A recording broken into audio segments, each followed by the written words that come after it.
长得有点像马斯克的男人突然发现山谷中居然有一艘海军战舰，并且还是自己曾经服役过的战舰。突感诡异的男人立马进到里面想看看是不是真的，然后他果然就在里面找到了自己曾经的储物箱。男人本想带着证据回去报告给部队，可这时战舰突然剧烈震动，紧接着一只巨爪瞬间撕裂了铁皮，好像这里还存在着什么巨型怪物。男人吓坏了，他赶紧带着女人往外面逃。这时战舰也已经被掀翻，甚至里面的怪物也挣破铁皮爬了出来。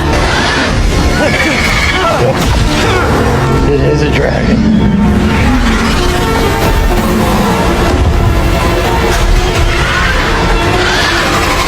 1973年，当人们意外闯入骷髅岛的时候，他们并不是什么都没有留下来。其中一名博士在遭遇巨型蜘蛛追杀的时候，他记录下了岛上很多怪异之事，但同时他也被巨型蜘蛛追到了海边。面对自己根本无法抵抗的怪物，前面又是奔腾的大海，博士果断脱下背包丢进了海里，并准备迎接蜘蛛带来的死亡。可也就在这时，地面开始抖动，博士的脚下突然冒起来了一个巨型螃蟹，他没有伤害博士，而是直接上去和蜘蛛干架。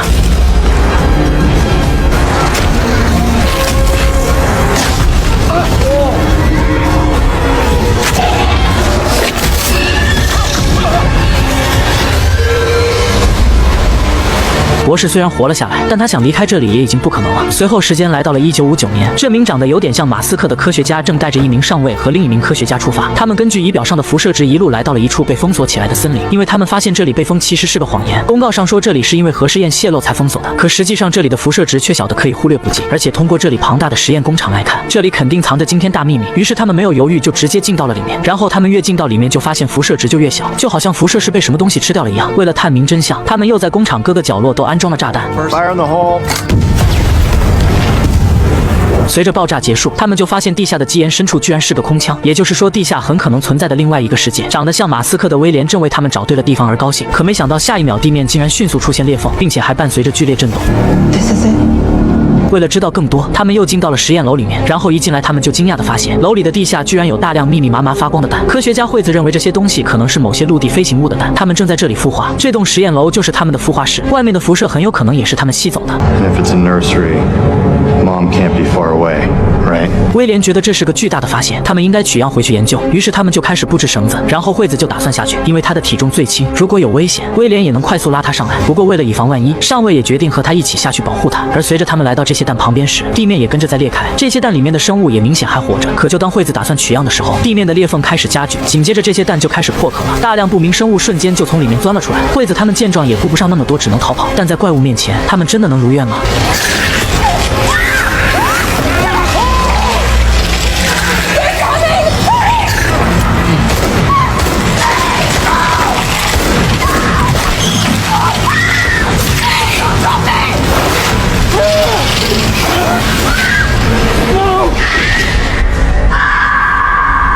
时间又来到了2013年，此时海上的渔船正在福岛附近的海域捕鱼，但奇怪的是，渔民发现在渔获中还拉上来了一个包裹，而这个正是1973年骷髅岛上那个博士丢下海的。可不识货的渔民却随后将它丢到了一旁，殊不知这将是改变人类命运的重要资料。时间又过去了2年半，一架飞往日本的飞机成功降落，在下飞机前，他们还需要对所有乘客进行消毒。看着消毒员全副武装的样子，飞机上一名叫凯特的女孩突然回忆起了一段可怕的回忆。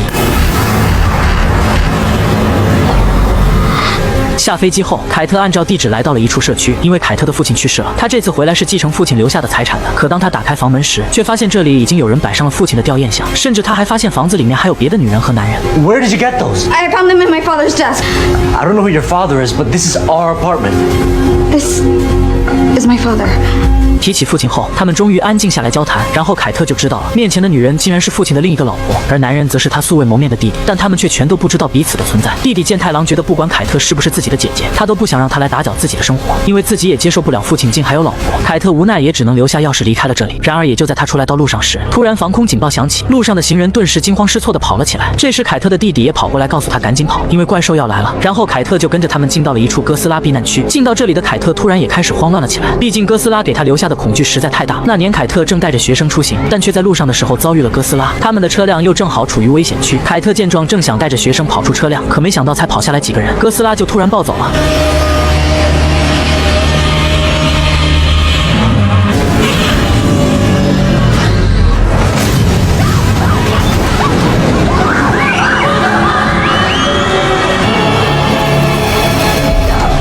凯凯特他们一直在这里躲到广播里传来了安全的播报。他本想就此回去美国，但弟弟健太郎却说他有东西要给凯特看。接着他就带着凯特来到了一处房间，这里同样是他们父亲留下的。看着父亲墙上摆放着奇怪的导图，凯特突然发现图纸后面有东西，然后当他一掀开，就看到后面有一个保险柜。很显然，这就是父亲的秘密。凯特没有犹豫，就开始破解密码。而当他将保险柜打开的时候，就看到里面有一个包裹，一个令凯特感到恐惧的包裹，因为上面的标志他曾在哥斯拉现场见到过。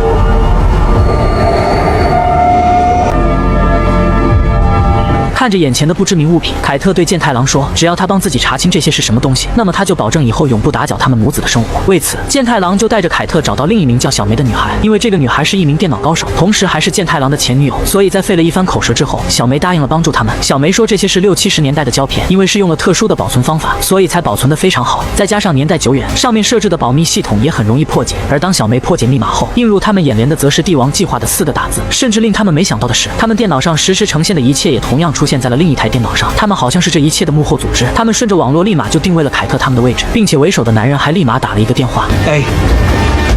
How's your Japanese? 这边的凯特他们看着电脑上出现的大量数据都蒙圈了，因为上面记录了大量有关于巨型怪物的证据。甚至当凯特看到上面的照片时，他突然发现这上面的人自己居然认识。 That's my grandmother. Where is she standing?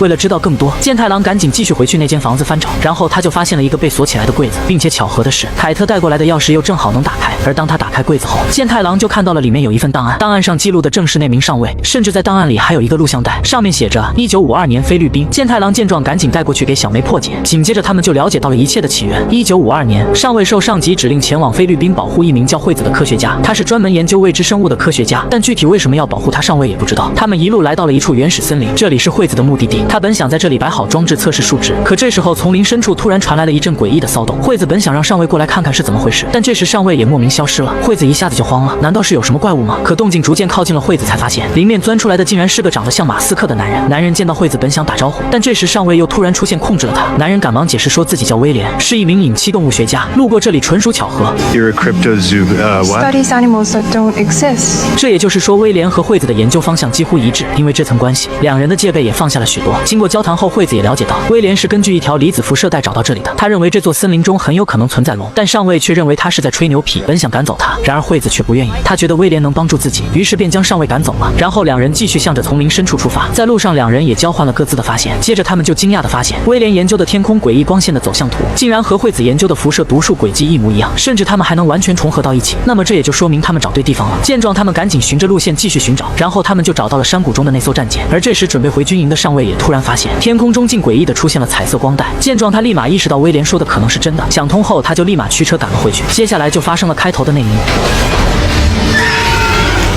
可就在健太郎他们了解这些的时候，他们却不知道，这边的凯特在去坐地铁时，突然遇到了一个叫蒂姆的男人。他起初只是想和凯特搭讪，见到凯特不理他后，蒂姆立马就说出了档案的事，并且他还说这不是凯特该染指的东西，这些东西属于他们的组织。凯特听完似乎也意识到了问题的严重性，于是他便说自己想打个电话。但当男人带着他来到外面打电话时，凯特立马趁其不备用手机砸了过去，然后迅速逃跑。可他还没跑出几步，就突然被另一个人抓住了。很明显，他和蒂姆是一伙的。凯特被带上了车，蒂姆本想将凯特蒙上脸，但他却不知道凯特有幽闭恐惧症。然后凯特也不顾一切开始大闹，接着意外就发生了。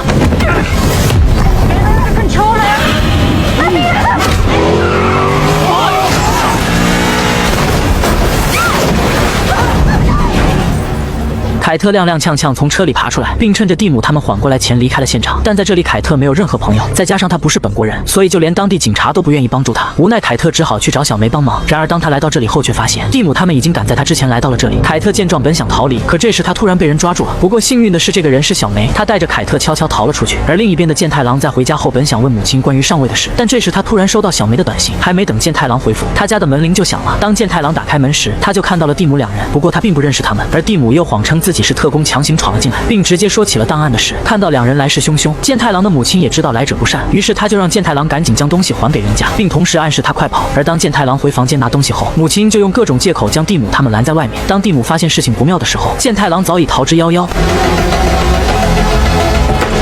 这边的小梅带着凯特逃到一处小屋时，她也没有隐瞒地拿出了一个包裹，然后里面的东西显示她竟还有另一层身份。 Who are you, Jason Bourne? 接着当他们出门时，健太郎也过来找到了他们，但现在何去何从就又成了一个问题。看着不知所措的两人，健太郎说他或许知道该怎么办。三人很快就来到了疗养院，并如愿见到了肖尔上校。 What's your name? Kentaro. God, you're Hiroshi's boy. 四人几句寒暄过后，肖尔讲述了他与健太的爷爷奶奶，也就是科学三人组的渊源。那是在1952年的夏天，肖尔被指派保护惠子博士执行秘密任务，二人奔赴至菲律宾的丛林深处，寻找着异常辐射的来源。惠子正要开启探测设备，但就在这时，森林里却突然传来一阵响动，他当即就准备向肖尔汇报，可肖尔却早就不知所踪。随着声音越来越接近，一名男子从森林中猛冲而出，不过他马上就被肖尔的枪口抵在了脑门上。男人这才慌忙解释自己叫兰达，来到这里只是为了解开传说中的秘密。随后他拿出了调查天空异样的笔记，惠子瞥见笔记瞬间两眼放光，因为这和军方记录的辐射轨迹一模一样，看来他们寻找的是同一样东西。接着他热情邀约兰达加入小队，但是却遭到了肖尔的强力反对，最终二人因为意见不合选择了分道扬镳。肖尔返回军队复命，而惠子二人则选择往森林更深处继续探索。不久后他们就在山谷中发现了一艘沉没的巨轮，然而这里距离最近的海岸线都还有一个筋斗云的距离。但更奇怪的是，兰达竟然直接叫出了巨轮的名字 USS Lawton. 密林深处凭空出现一艘沉没的巨轮，可这里距离海岸线明明还有108000里。但更奇怪的是，男人竟然直接叫出了他的名号 USS Lawton. 惠子起初还半信半疑，直到兰达在船舱里找到了自己曾经的箱子后，这才逐渐相信了他所说的话。原来兰达曾经服役于这艘军舰，后来在珍珠港战役中，船身因为撞到了不明物体导致了沉船，但最终却只有他一人死里逃生，因为军舰沉没得过于迅速。而兰达始终觉得这件事另有隐情，这也是他为什么会来到这片丛林的原因。与此同时，正在折返基地的肖尔发现测辐射机器的指数在不断攀升，接着天空中就突然出现了一道七色光圈，他这才意识到原来兰达所说的那些古老传说都是真实存在的，于是果断掉头返回。此时船舱里的惠子二人正准备离开此处，然而意想不到的事情发生了，他们惊讶地发现原本干干净净的通道，如今却涌动着许多神秘的液体。二人顿时意识到大事不好，当即决定另寻出路。兰达凭借着脑海中的记忆在黑暗中摸索，但就在这时，船舱里忽然传来一声诡异的怪声，竟引得船体都为之一震。二人急忙加快了步伐，但意外还是发生了。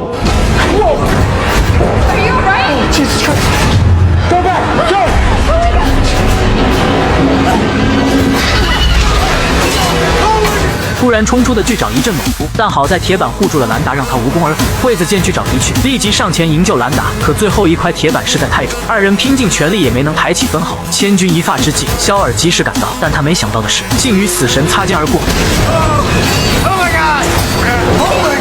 短暂的惊讶过后，肖尔与惠子合力抬起铁板，终于成功将兰达救了出来。但三人片刻都不敢停留，转身就跳下了身旁的洞口。可这时巨轮也即将倾覆，几人愣是跑出了博尔特的速度，才得以逃出升天。不过还没等他们喘息，意外却又接踵而至，沉船发出剧烈的撞击声，仿佛有什么不得了的东西即将出事。巨龙眼看猎物即将逃脱，立即飞身直追，但好在有一座巨坑救了三人一命。这是他们第一次发现泰坦巨兽的存在，并且也将为此奋斗终身。时间来到2年后，科学三人组带回了曾经救他们一命的巨坑，原来这正是巨龙的脚印。而现在的他们已经搞清了这些泰坦巨兽以辐射为食，于是他们向军方申请68公斤的铀，希望以此为诱饵引出巨龙，从而得以深入研究。令人欣喜的是，军方很热情地同意了这个请求。不过三人马上就傻眼了，因为他们给的是一颗原子弹，而军方的意图很显然是要杀死这条巨龙，可这却与惠子的初衷相悖。于是他急忙前去与军方理论，但却被肖尔拦下了。Let me handle this. 肖尔随即与上司展开激烈交涉，但最后却被成功策反。毕竟军人以服从命令为天职，无可奈何的三人此刻只能祈祷巨龙不会出现。但就在这时，军方的探测仪却突然有了反应。Attention, sonar contact. 平静的海面下似乎隐藏着什么可怕的东西，其黝黑的鳞甲和冲天的倒刺，无一不再宣布它是这片海洋的霸主。与此同时，海边的一众美国军方大佬看到如此骇人的巨兽，纷纷惊奇不已，欣喜地戴上了8倍镜仔细观摩。然而巨兽不知道的是，原来这一切都是美军的阴谋。科学三人组本想用铀来引出藏在菲律宾密林中的巨龙，以便深入研究这些未知生物，却没想到军方竟然直接送来了一颗原子弹，而这很显然是要彻底的消灭巨龙。随着美方的声呐传来警报，一只身披鳞甲被长倒刺的巨兽缓缓冲出水面，它将人类最恐怖的核武器视若美味。但这时惠子发现引来的竟然不是巨龙，可军方并不在意这些细节，当即就要引爆核弹。 Your go for Castle Bravo. 而善良的惠子不顾一切的想要阻止，可是却被肖尔死死的拉住，核弹最终还是在惠子的声嘶力竭中被引爆。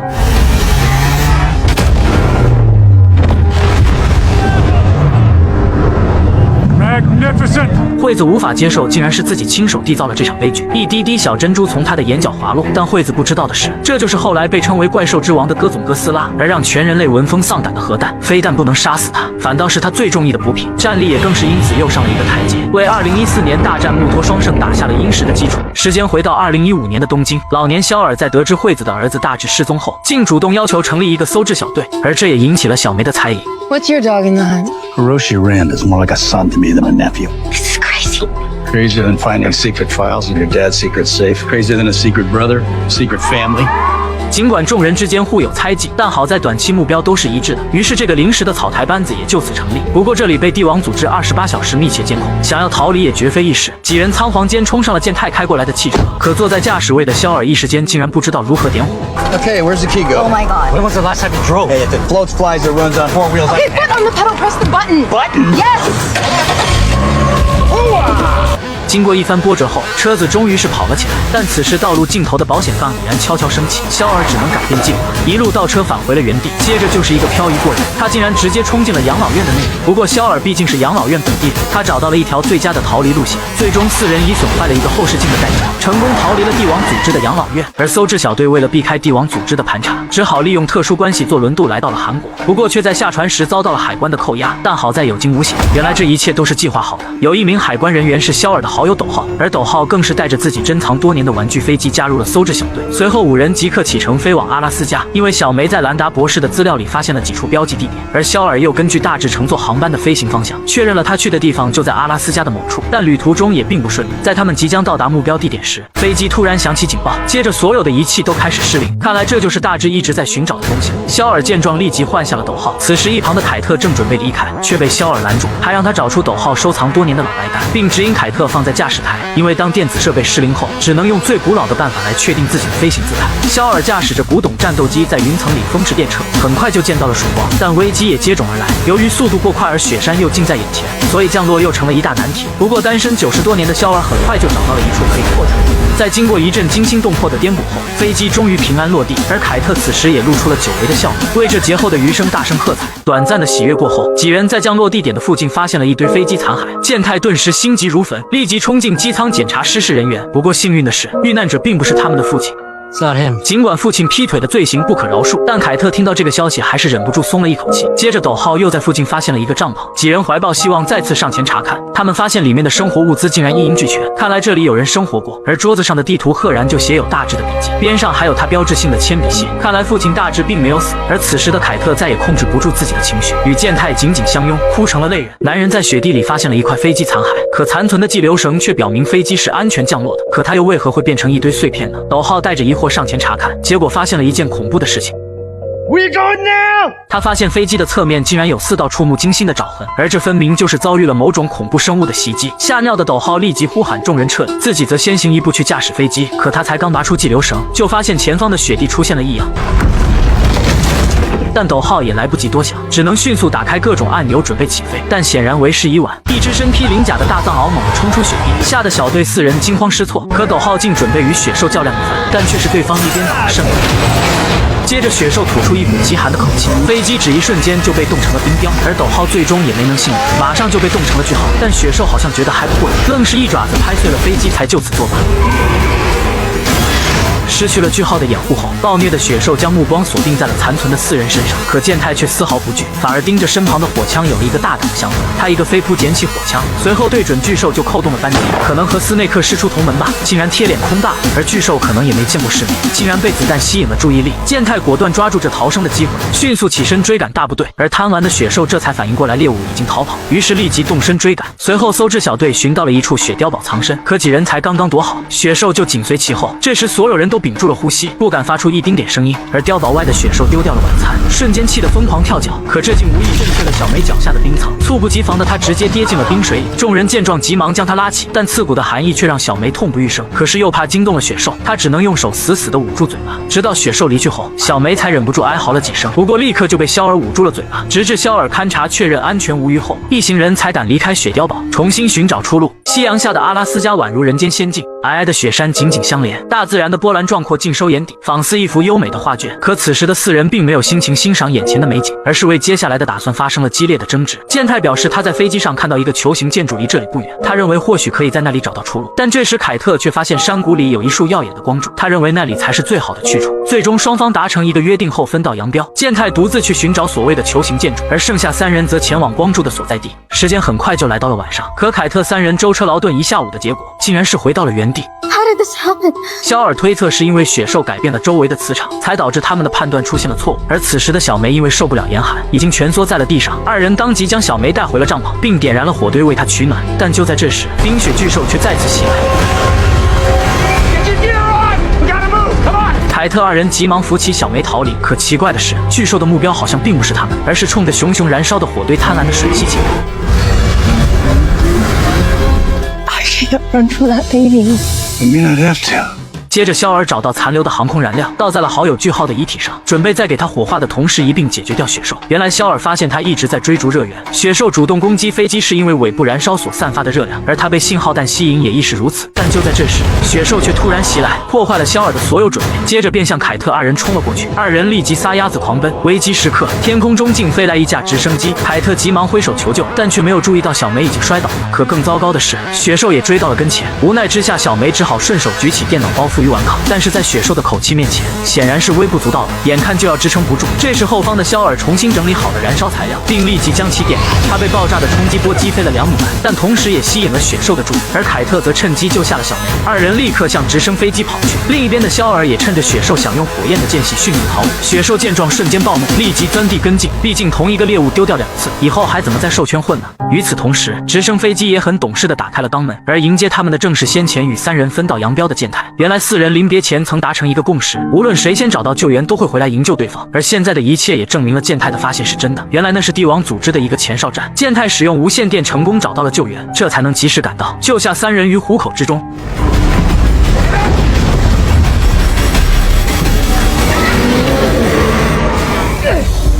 而肖尔离开时，透过窗户竟然再次看到了山谷里的光柱，他知道肯定是那个东西要出事了。静谧的山谷突然一阵地动山摇，接着就开始分崩离析，而其高耸的山脊远远看去，分明就是某种可怕生物的脊背，令人胆寒不已。伴随着山脊的解体，怪物也渐渐显露了真身。不料这时地面竟突然隆起，众人被这突如其来的意外抖落悬崖。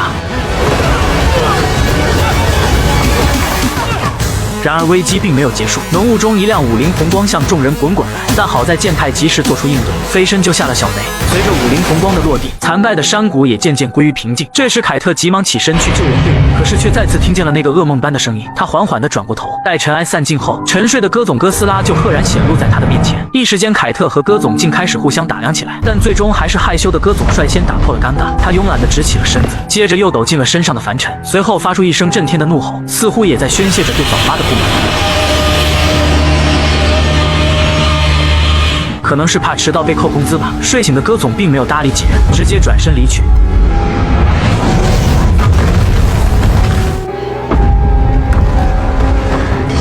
此时的凯特眼中星光闪动，戈总的友善让他产生了某种特别的情愫。但更让凯特激动的是，终于找到了自己心心念念的那个人。原来四人在阿拉斯加遭遇了远古泰坦巨兽雪地藏獒，危机关头幸得健太带领着帝王组织前来救援，一行人就这样摆脱了雪兽的困境。可随后四人就被帝王组织单独囚禁在了小黑屋里，但奇怪的是，帝王组织并没有为难他们，而是释放了除肖尔以外的3人。不过他们不知道的是，原来这一切都是帝王组织的阴谋。 How was that? You're learning.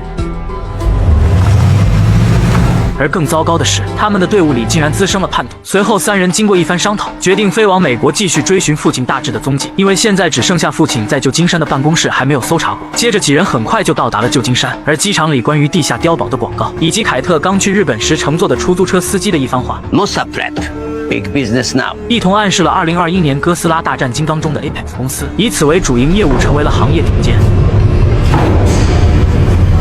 并斥巨资购下了2019年哥斯拉怪兽之王中基多拉那颗被戈总咬掉的头颅，最终打造出了阿尔法泰坦机械哥斯拉。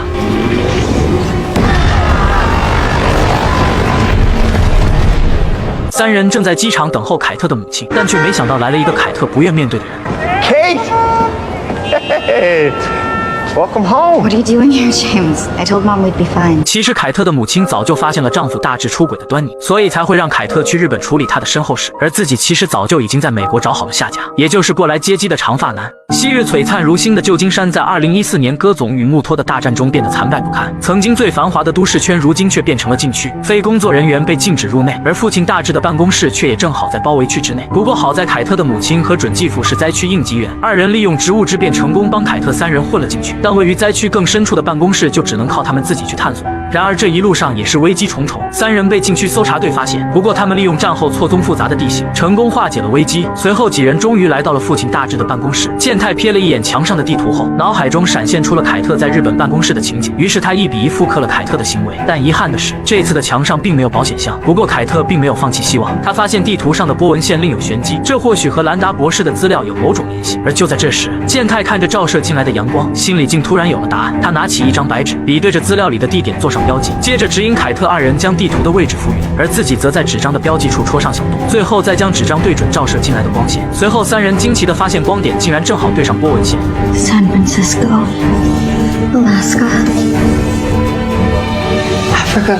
This must be the path he took. 随后三人带走了地图，并确定了父亲大致就在非洲的某处。但当他们回到家中时，却发现肖尔竟不知何时来到了这里。然而更让人惊讶的是，其边上还站着帝王组织的头号打手米歇尔。凯特顿时升起戒备之心，因为肖尔并没有和他们一起被释放。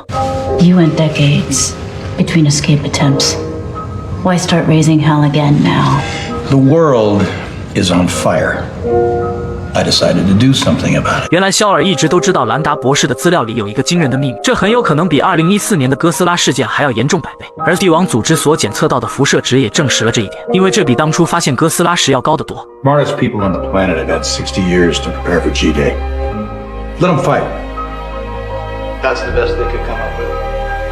What if Godzilla had lost? 肖尔的一番话也暗示了，在2019年的哥斯拉怪兽之王中，戈总会输给魔王基多拉。随着肖尔口嗨得越发过分，副总杜哥一怒之下将他发配边疆，但却没想到米歇尔竟突然反水，不仅干掉了护送人员，还救下了肖尔。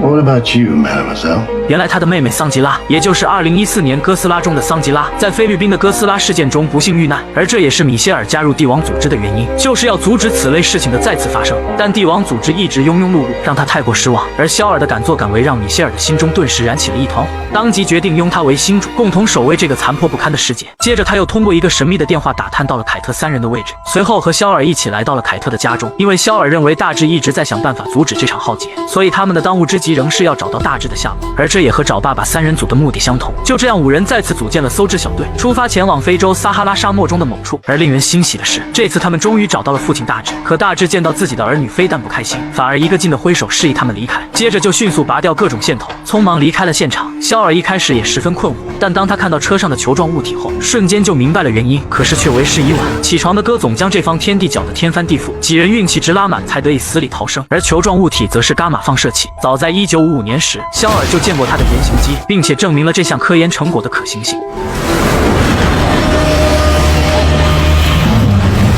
静谧的海面下似乎有什么可怕的东西正缓缓露出水面，紧接着那吞山般的血盆大口发出了一声响彻云霄的咆哮，似乎要撕裂掉这方天地。其脊背上的根根倒刺如天剑般高耸而立，仿佛在宣布他就是这片海洋的主宰。但岸边的2人见此情形，非但没有感到害怕，反倒是喜极而泣。原来他们认出了这正是曾经在菲律宾群岛生吃核弹的戈总哥斯拉。不过当时的惠子以为戈总只是个群眼领盒饭了，但没想到他竟然是主角，拥有着不死光环。而戈总的出现也恰恰说明了伽马发射器的可行性，可同时也带来了一个巨大的问题，因为就连人类最强大的核武器都不能伤他分毫，那么这势必会对人类的生存和发展构成深远的威胁。3人当即就要将这一重要发现报告给军方，可是当他们推开办公室的肛门后，瞬间亚麻呆在了原地。3人发现办公室里不知为何竟凭空出现了许多陌生的人。 Just going over some of your field reports.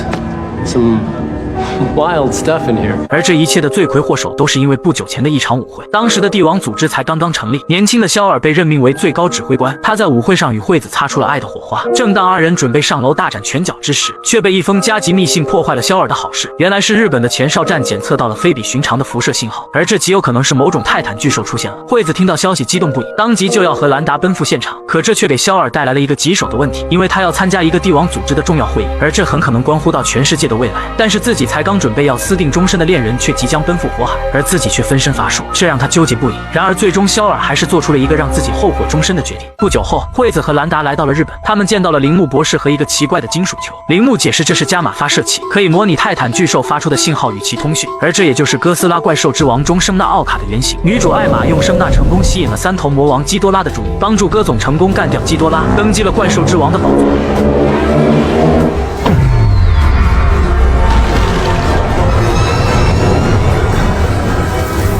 这天，伽马发射器突然有了异常，本以为是泰坦巨兽出现了，没想到却迎来了一个特殊的客人。Lee! Didn't think you were gonna make the party. Wouldn't miss it. How'd the serenade go with the bigwigs? Wait, I thought that was today. 原来肖尔推掉了帝王组织的重要会议，而这只是因为担心惠子的安危。但让肖尔心寒的是，这不仅没有换来惠子的感动，反而还痛斥他不务正业。但就在这时，惠子发现了一件奇怪的事：水面上的伽马发射器竟然消失了。二人疑惑之际，水底突然传来一声巨响，接着消失的伽马发射器就径直朝2人飞了过来。千钧一发之际，好在肖尔及时做出应对，救下了惠子。但他们不知道的是，海里竟有什么可怕的东西正在缓缓升起。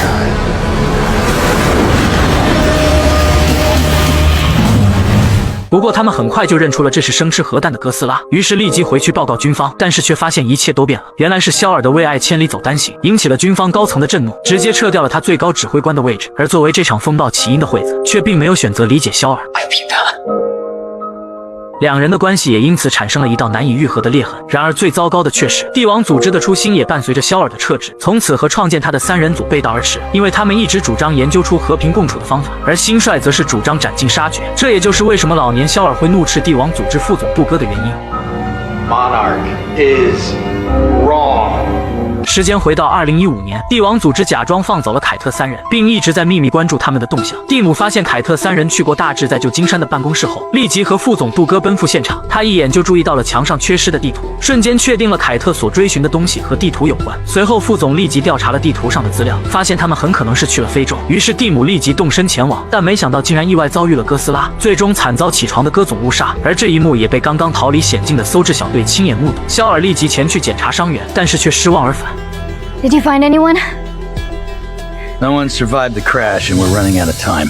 随后几人为接下来的打算发起了激烈的争执，最终肖尔和米歇尔选择继续追寻哥斯拉的去向，并完成一件大事，而剩下的凯特3人则重组搜治小队，准备继续搜寻父亲的下落。可紧接着就发生了一件让凯特心寒的事情。 Can't do this anymore. This is my fault.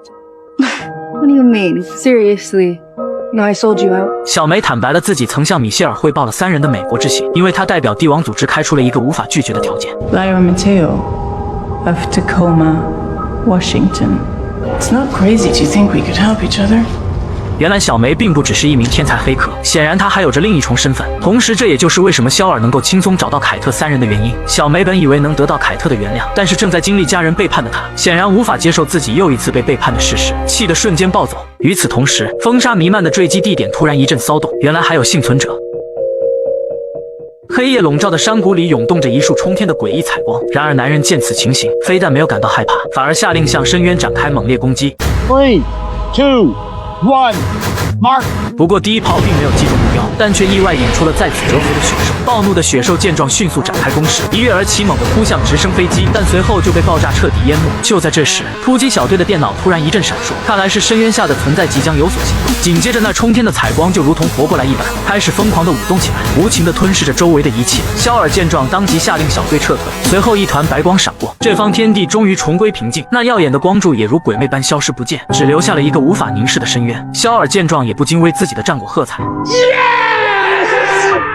然而肖尔不知道的是，这个发出悠悠彩光的深渊，极有可能和2019年哥斯拉大战金刚中的深渊一样，同样是地心世界的一个入口。而深渊下的那个恐怖存在，大概率只是顺着通道暂时逃脱了，并不是被他消灭了。肖尔同样不知道的是，自己已经被帝王组织给盯上了。原来自肖尔逃离阿拉斯加邂逅那束奇异的彩光后，他就对深渊一直念念不忘。后来又无意中得到米歇尔的拥护，当即就决定干一票大的。于是肖尔抢劫了帝王组织88号前哨站的所有武器弹药。虽然有人通风报信，但帝王组织终究还是晚了一步。而如此多的军火丢失势必会造成极大的安全隐患，因为他们对于肖尔决战深渊之事并不知情。于是副总杜哥立即联合凯特搜寻肖尔的位置，不过作为交换，帝王组织需要帮他们找到小梅。原来自沙漠里小梅坦白了自己的错误后，三人小组也分崩离析，于是他们来到机场准备各回各家。但毕竟三人一起经历了这么多的生死关，他们之间的感情也早已超越了普通的友谊。事后凯特开始反思自己的言行，他相信小梅一定有不得已的苦衷。然而这时凯特才发现，小梅竟然已经在厕所里待了40分钟了。出于担心的他立即去厕所查看，可是结果只找到了小梅的衣服，里面有她的钱包和护照，这说明小梅并不是不告而别，而是遭遇了突发的意外。于是姐弟二人立即在机场寻找小梅的踪迹，结果就碰到了刚刚死里逃生的大胡子蒂姆。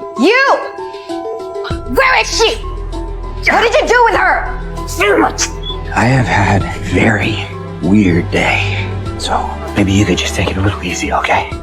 Thank you. 可让凯特失望的是，蒂姆对于小梅的消失并不知情。最终双方达成了互相帮忙找人的约定。随后蒂姆通过帝王组织的关系调查到，原来小梅的真名叫莱特，是一名天才程序员。她本该有着大好的前途，但却受到了应用科技公司副总黑姐的蛊惑，加入了她的团队。而小梅的噩梦也就此开始。她参与编写了一套基因控制的代码，副总声称这项技术会被用来造福人类，但小梅却偶然发现，公司高层竟然用代码来控制暴虐的动物，妄图以此来统治世界。于是小梅一怒之下破坏了代码，可也因此惹上了官司。为了躲避追捕，他只好选择流亡日本。而米歇尔之前给小梅开出的条件就是帮他解决这场官司，但自米歇尔叛变之后，这份协议也就不了了之。而小梅之所以在机场消失，也是因为应用科技公司的人带走了她。但奇怪的是，副总黑姐并没有选择直接追究小梅的责任，而是给了她一个选择的机会。 Clean slate. And even make sure you get your back pay. And You report back to me everything you learn about these titans. Or we can handle this officially. And you will need that lawyer. 就在这时，蒂姆带着凯特二人终于赶到，但小梅因为心中有愧和官司缠身，并没有选择和他们离开。不过第二天，小梅就主动找上门来，原来是帝王组织的副总杜哥解决了小梅的官司。他为了捞出小梅，让凯特二人帮自己找到肖尔，于是和应用科技公司达成了一项秘密协议。I think if she sticks to our agreement, it could be very fruitful.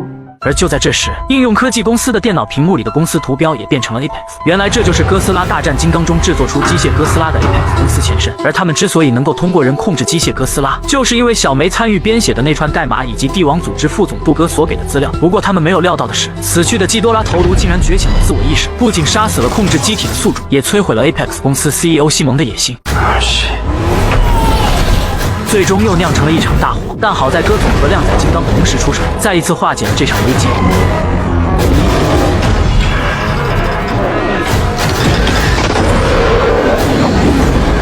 这是一只即将改变世界的蚂蚁，它本来只想求生，但却被三番五次的拦住了去路。出于无奈的他只好钻进纸上的洞口。这时男人突然发现蚂蚁消失不见，于是立即翻开纸张，结果发现蚂蚁依然在背面行动自如。他瞬间想到了什么，随后抛下一切找到好友惠子分享自己的发现。 The ants showed me. It's bigger on the inside. What are you talking about? What if they live underground? The Titans.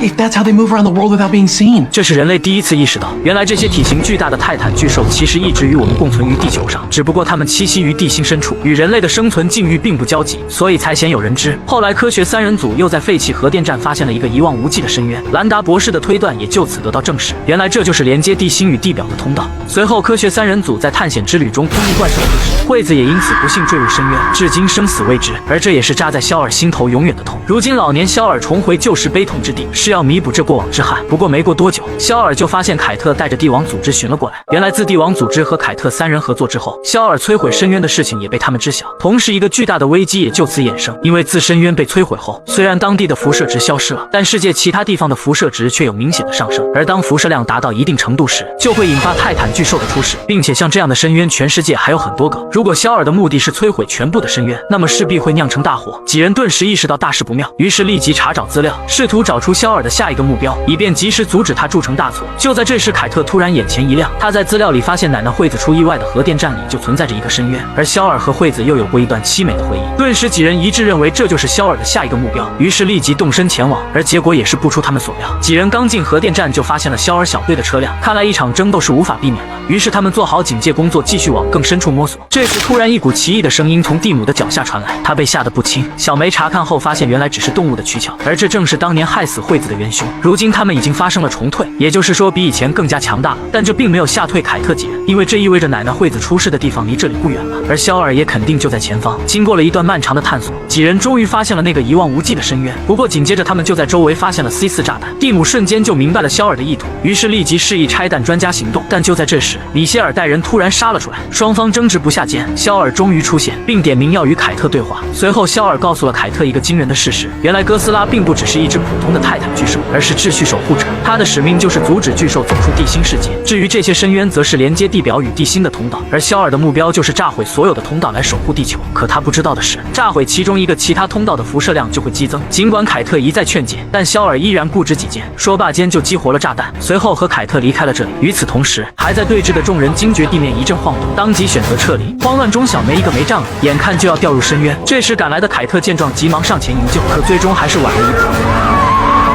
但凯特还来不及伤心，危机就接踵而至。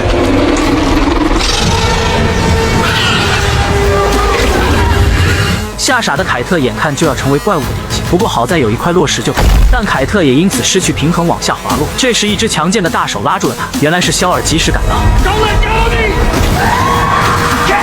一旁的健太见状刚想做点什么，可这时 C4 因为倒计时终止发生了爆炸。紧接着，整座建筑就开始分崩离析，不仅掩埋了深渊，更是掐断了营救凯特几人的希望。男人只因睡了一觉，就发现自己不仅比别人多活了20年，甚至连容貌都不曾改变。尽管儿子极力相认，但他还是难以置信。直到儿子掏出小刀，男人才无奈地接受了这个事实，因为这明明是自己昨天才送给他的。Welcome home。肖尔瞬间崩溃，他不知道都发生了什么。原来在1962年，也就是肖尔的昨天，美国军方开始了一项代号为沙漏的秘密行动。他们将伽马发射器吊在了地心隧道的上方，以此为诱饵来吸引地心内泰坦巨兽的主动吸取，这样就会将连接的乘坐舱一同带入地心。因为隧道内的能量极其不稳定，以人类的目前科技水平上无法安然穿越。行动开始之前，肖尔和惠子的遗孀大致好好的道了个别，因为核电站的事故，所以他一直心中有愧，于是主动请缨要作为先锋去探索那未知的地心世界。二人分别前，肖尔还送给了大致一把小刀，约定了归来再还给他。这把刀名为肥厚手定锯，是日本的袖珍刀之王，而这也正是大致后来爱削铅笔的原因。虽然他并非肖尔的亲生儿子，但出于和惠子之间的种种羁绊，肖尔早就将大致视如己出。随着军方的声呐传来信号，肖尔一行人也踏上了征程。不一会儿，隧道里就射出一道霞光，只一瞬间，乘坐舱就被吸了进去。但糟糕的是，各种仪器竟纷纷失灵。肖尔当即发出求救信号，可是却无人应答。他们就这样被李子龙一直牵引至地心深处，而这就是藏在菲律宾密林的那条巨龙。乘坐舱落地后，肖尔立即尝试联系指挥中心，但这时却遭遇了李子龙的疯狂报复。紧接着又突发了天地异响，队友死伤殆尽。随后肖尔意外地被李子龙带进了隧道，最终又回到了地表，但马上就昏死了过去。直到第二天被人救醒，肖尔已然身在1982年的日本了。而这也解释了为什么劳顿号明明是沉在夏威夷，却出现在了8000公里外的菲律宾。醒来的肖尔迫切地寻找好友兰达，但他不知道的是，兰达早就在9年前死于探索金刚的骷髅岛了。而帝王组织也不复当年，原来自肖尔被隧道吸进去以后，指挥中心也遭遇了突发的事故，隧道中掀起一道巨大的龙卷风，吞噬了周围的一切。而这一突发情况却让兰达博士始料未及，帝王组织也因此被军方追责。The Department of Defense has ordered no further funds be allocated to Project Monarch going forward. It's over, Bill. I'm sorry. 而肖尔虽然侥幸返回地表，但却从此被帝王组织软禁。直到2014年，他突然在电视机里看到哥斯拉大战木托双圣，肖尔久久不能平复，因为这场灾难本来是可以避免的。后来又遇到凯特3人来找自己，他当即就决定出山。但不幸的是，肖尔在废弃核电站与凯特再次掉入了地心世界，而在这之前掉进来的还有小梅，不过她并没有死。一阵天旋地转过后，小梅发现地面竟有无数道奇异的紫色闪电在疯狂涌动。正当她疑惑之际，肖尔突然冲出来将她扑倒。随后解释这是通道打开的后遗症，他第一次进来时就有队友因此丧命。接着两人便开始在地心世界里搜寻凯特的踪迹。与此同时，侥幸在爆炸中活下来的健太也并没有就此沉沦，而是去了父亲大志的办公室寻找营救几人的办法，却不曾想正好碰见了父亲大志。这是二人自沙漠一别后的首次重逢，但他们却提不起一丝喜悦，因为掉入地心世界的凯特至今生死未卜。但凯特其实并没有死，他醒来后好奇地打量着这片陌生的世界。这时后方突然传来一阵骚动，只见一头4天棚的怪物侃侃而来。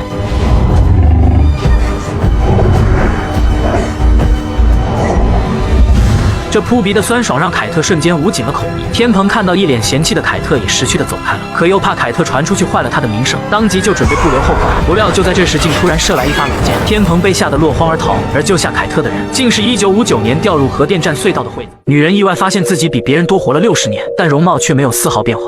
Is it true? Is it 2015? 直到2个女孩用默认回答了她的问题，女人才无奈地接受了这个事实，并与自己年轻时的好友相认。Can't believe you're alive. 此刻的他们再也控制不住自己的情绪，在这地心森林里失声痛哭，而这一切都是因为1959年的一场意外。科学3人组肖尔和兰达以及惠子前去废弃核电站探索未知生物，但途中却遇到了意外，惠子也因此掉入了神秘隧道。不过她不仅没有死，还发现了这个不为人知的地心世界。后来惠子一直在寻找回到地表的办法，但是却毫无头绪。直到有一天，她发现了1962年沙漏计划遗落在这里的伽马发射器。在惠子的一番改装下，设备开始向地表发送求救信号。所以当她救下凯特时，惠子以为凯特是地表的救援队，然而她万万没有想到，凯特竟然是自己的亲孙女。因为惠子在出事之前就有一个男孩大致留在了地表，而自己也不过才在这地心世界待了57天而已。直到遇见了老年肖尔，才得知了真相，原来地心与地表的时间并不相同。Yeah, all the gravitational distortion, some warping of space-time. 而肖尔作为往返过地心和地表的人，很快就有了回去的办法。他们将伽马发射器的改装复原，随后抬着它找到了沙漏计划中遗落在地心的乘坐舱。肖尔准备如法炮制当年成功进入地心世界的一幕，用伽马发射器再次打开地心隧道，牵引着乘坐舱回到地表。随后他们开始修复机器损坏的部分。在准备好一切后，肖尔关上舱门，即将出发。Alright, let's go home. 伽马发射器被成功启动，可意外也随之而来。他们发射的信号吸引了在这打盹的李子龙，随后热情好客的李子龙向他们扑了过来，是要把肖尔4人留下来好好招待一番。紧接着他一脚踹在了乘坐舱上，竟意外扯断了连接伽马发射器的电线。可这是4人回到地表的唯一办法，于是肖尔立即出舱修复。但这时李子龙又飞了回来，危急时刻，肖尔丝毫没有考虑个人安危，他使出吃奶的力气，终于接上了电线。可当肖尔准备离开时，却发现李子龙已经到了跟前。但就在这时，远处的地心隧道发出了阵阵异动，似乎有什么可怕的生物即将出世，而这也吸引了李子龙的注意力。原来是秩序守护者戈总哥斯拉闪亮登场。这时李子龙先下手为强，直接侧面偷袭了戈总，一时间竟占了上风。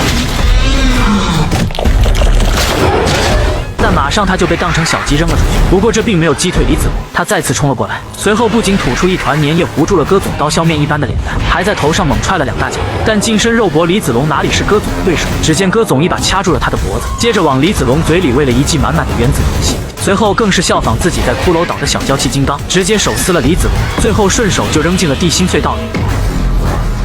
戈总再一次获得了胜利。就在这时，乘坐舱开始被牵引，而肖尔最终没能及时赶上，留在了地心世界。紧接着一团白光闪过，乘坐舱迅速穿过地心隧道，平安到达了地表。而凯特3人不知道的是，健太等人已经在此等候多时了。原来惠子用伽马发射器发出的信号早就被帝王组织捕捉到了，但副总杜哥并不愿意把精力用来搜救凯特几人，于是蒂姆一怒之下带着资料离开了帝王组织，随后联系了大志和健太一起寻找拯救凯特几人的办法。而最后的结果也证明了他们的努力，3代人终于重逢于地表。就在这时，小梅猛然发现 Apex 公司的黑姐竟然出现在了这里。 What are you doing here? Well, someone had to pay for all of this. Are you working with her now? It's complicated. A lot's changed in the past 2 years. 2 years? 凯特3人这才意识到自己已经身在2017年了。突然，周围的警报声响起，所有人都习以为常的开始撤离现场。凯特疑惑的待在原地，却被蒂姆慌张的拉走。原来这里是 Apex 公司在骷髅岛的研究院。这时，密林深处突发一阵骚动，一个靓仔的身影也渐渐清晰。